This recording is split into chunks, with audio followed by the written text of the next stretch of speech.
Welcome to Essex, and if you've been working your way through these lectures from the start, this is the third lecture in the Introductory Pathology series that forms part of the Movement and Musculoskeletal Biology module and deals with degenerative joint disease and senescence. The background to this is that the course was part of the UCL Year 2 Movement and Musculoskeletal Biology course, which used to be delivered in Bloomsbury until coronavirus came along, and so had to be put online. And initially what I did was to record a voiceover for some of the PowerPoints that I had as lectures, and I thought that was awful and that I should try and do them as videos instead. The only problem was I'd never made a video before and didn't have any equipment for making videos. If you've been waiting patiently, thank you very much. I'm sure it's the high point of your week.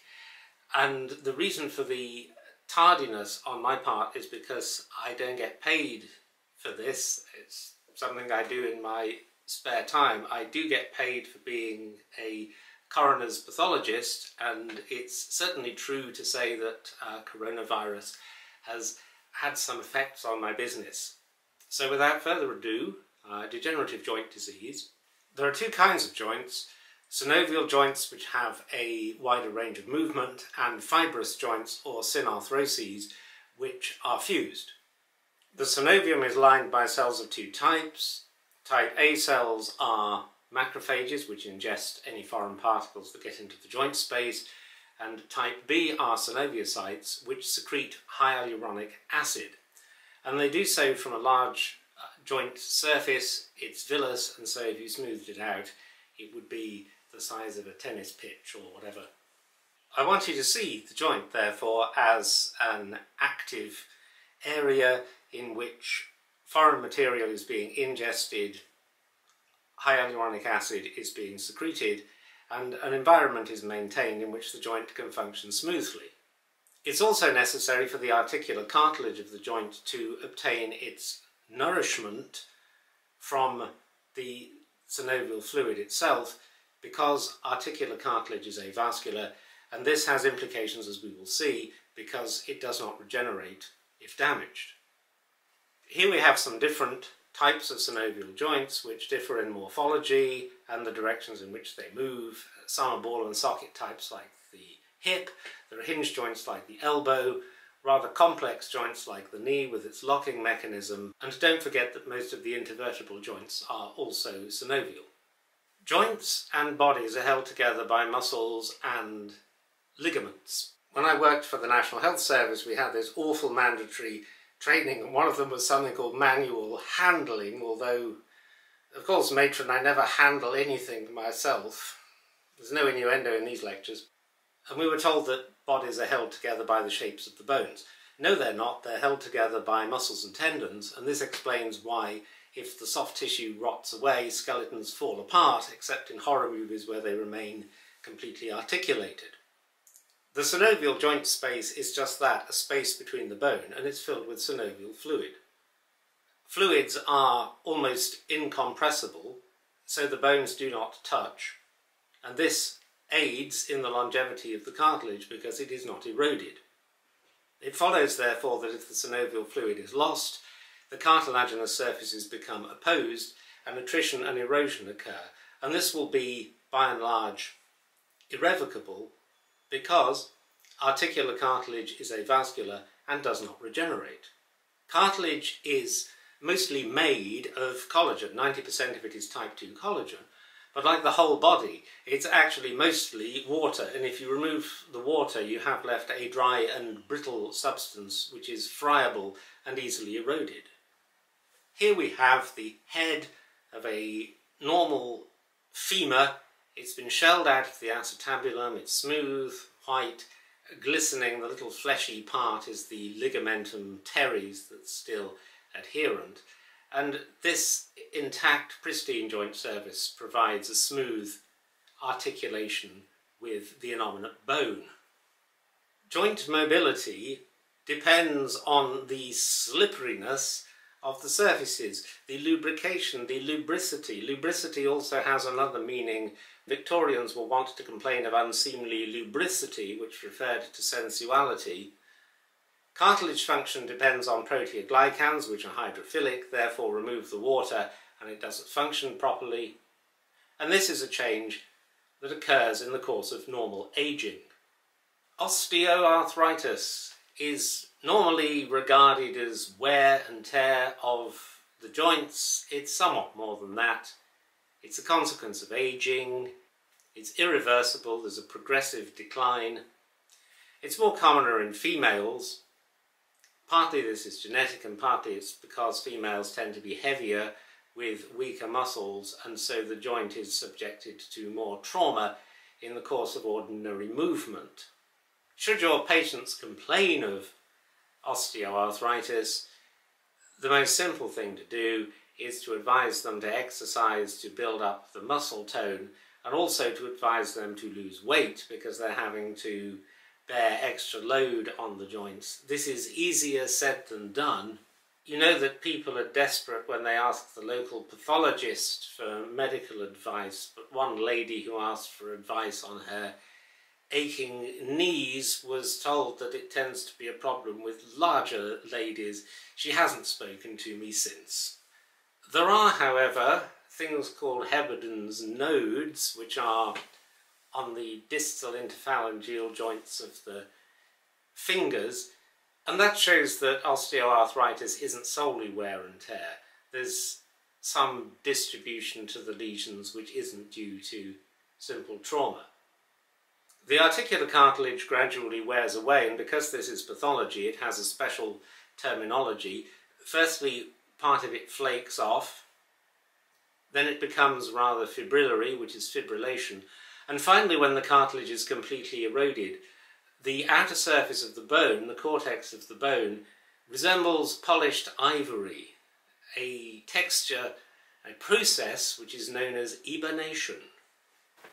And here we see a special stain preparation of chondrocytes showing flaking and fibrillation at the synovial surface of the joint. The nuclei are almost invisible because the stain does not pick them up. Here we see the more familiar hematoxylin and eosin stain showing basically the same thing, a little more advanced with the nuclei of the chondrocytes more visible. And here we have a rather nice scanning electron micrograph of the same. When the articular cartilage is finally gone, the cortex of the bone becomes thickened as a reactive process, and the outer surface becomes smooth. There's a bone-on-bone articulation which will grind it flat, and this is the process of ebonation. One problem of ebonation is that the external surface of bone, the periosteal surface, is painful when subjected to trauma, so using the joint becomes painful, and therefore the tendency will be not to use it. As osteoarthritis often affects knees, this will lead to people moving less, which will lead to them putting on more weight and therefore using the joints even less, until eventually they are confined to their homes by the painful disease. If you give people total knee replacements, the most important thing is to mobilize them, because it's no improvement to be confined to your home by painful knee implants, and it's vitally important both to lose weight and to build up muscle tone in order to regain useful function. If untreated, things get worse. The bone-on-bone articulation will result in grooves forming. This limits the range of the joint because the grooves will fit into each other, and so it will function as a simple hinge. Then the bony cortex will crack, the synovial fluid will escape into the bone itself, the bones will become completely opposed, the joint space will be lost, and there will be a grinding of bone on bone every time the joint is moved, and you can detect this on examination. If you are able to move the joint passively, you will feel the bony surfaces grinding over one another.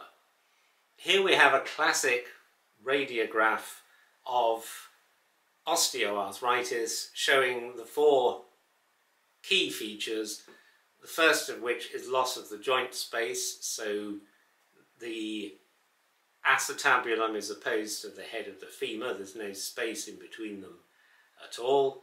Then you have sclerosis of the bone because the cortex is thickened and so appears whiter on the X-ray. Cyst formation within the end of the long bone where the synovial fluid has accumulated. And finally, fourthly, osteophyte formation, which is nature's attempt to relieve the problem by broadening the surface of the bone. So these bony spurs grow out at the margins of the articular surface, making the articular surface bigger and so reducing the load per square inch. But as a negative consequence of this, the bony spurs restrict movement, which is why as you age, the range of movement in synovial joints becomes less. And here the osteophytes formed at the distal interphalangeal joints are the Heberden's nodes, which enable you to diagnose osteoarthritis on people without actually having to examine them. This is a summary of the pathogenesis. It's an age-related disease. One can't do anything about aging. It's partly because anything that is wearing out will automatically only get worse as you age. Plus, the collagen in the articular cartilage is cross-linking, which leads it to dry out and become more friable. People also tend to become fatter as they get older, which increases the load-bearing problem. Another exacerbating factor is abnormal use of the joint. So if you ride a bicycle for a living, your hips will wear out because hips simply are not designed for the motions made in pedaling a bicycle. So if you make your living as a bicycle racer, hip replacements are almost inevitable. The signs and symptoms of osteoarthritis: joint pain. The pain is worse on movement and is relieved by rest, so throughout the day it gets worse.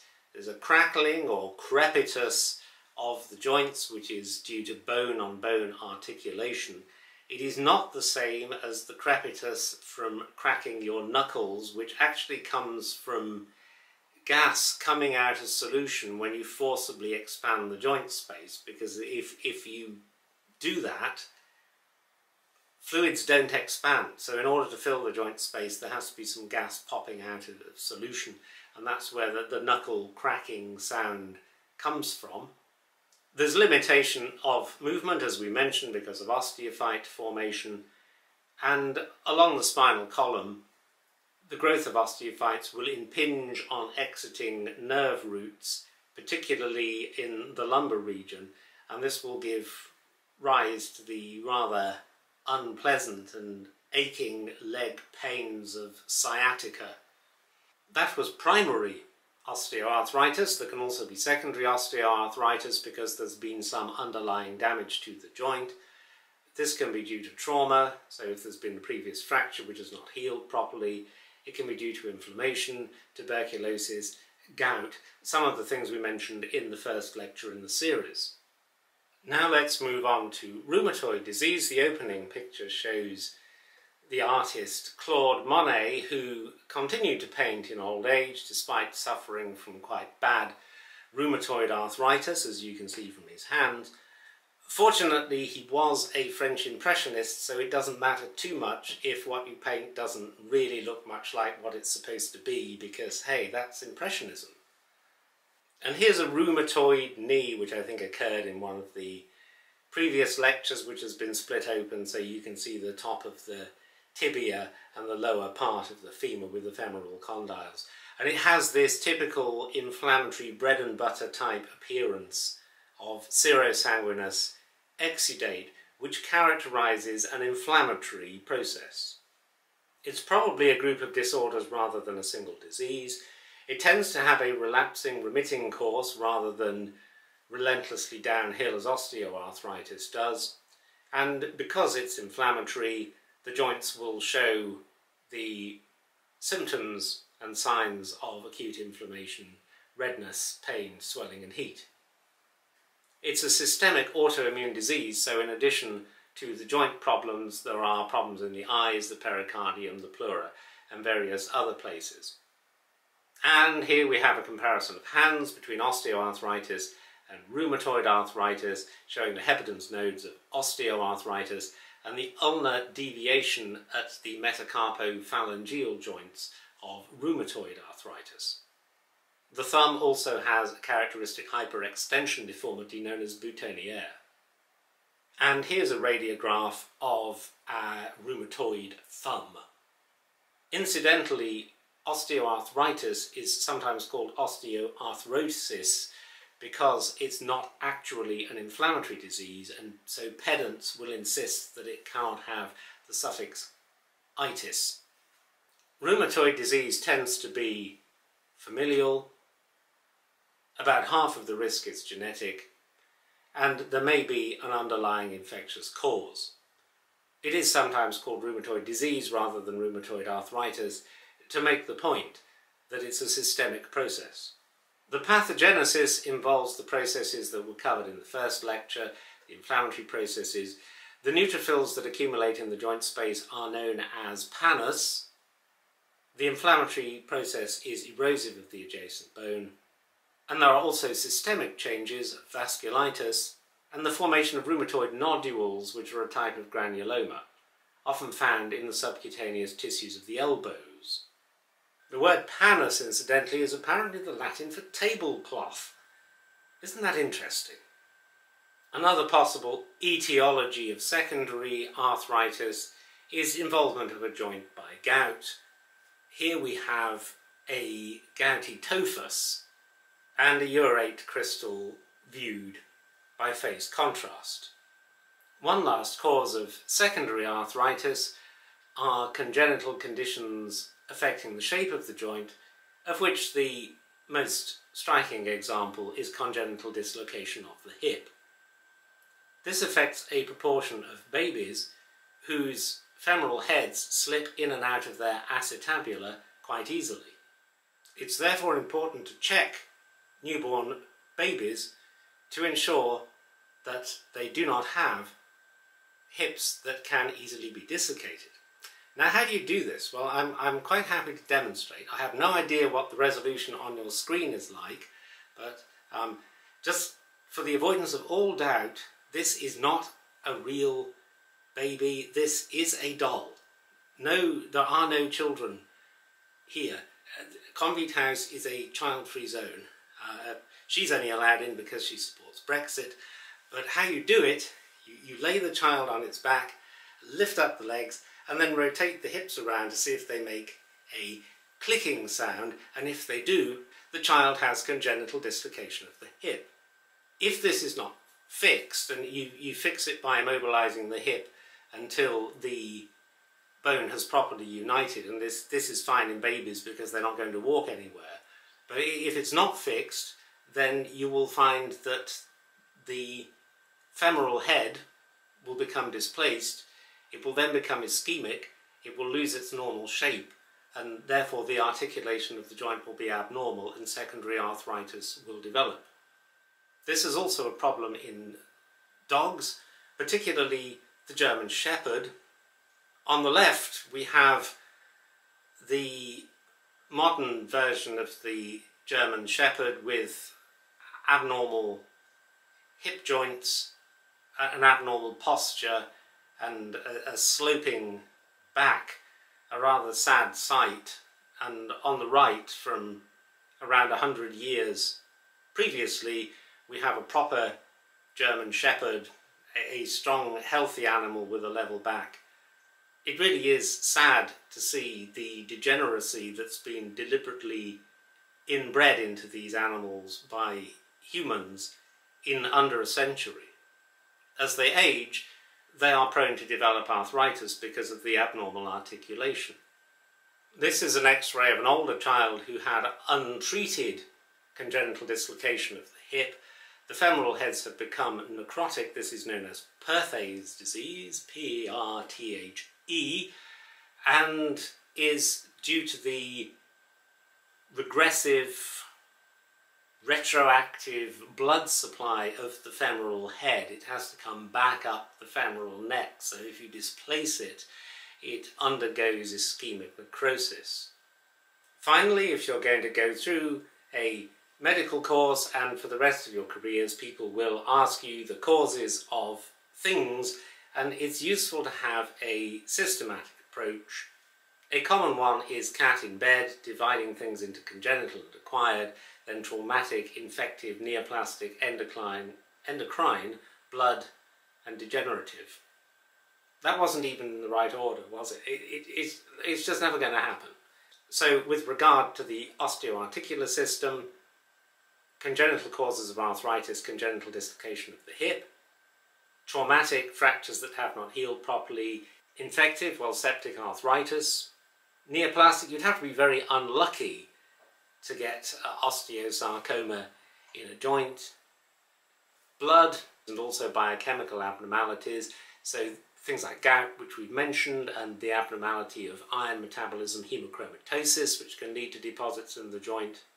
Endocrine includes diabetes mellitus, which can lead to joint disturbances because of peripheral neuropathy.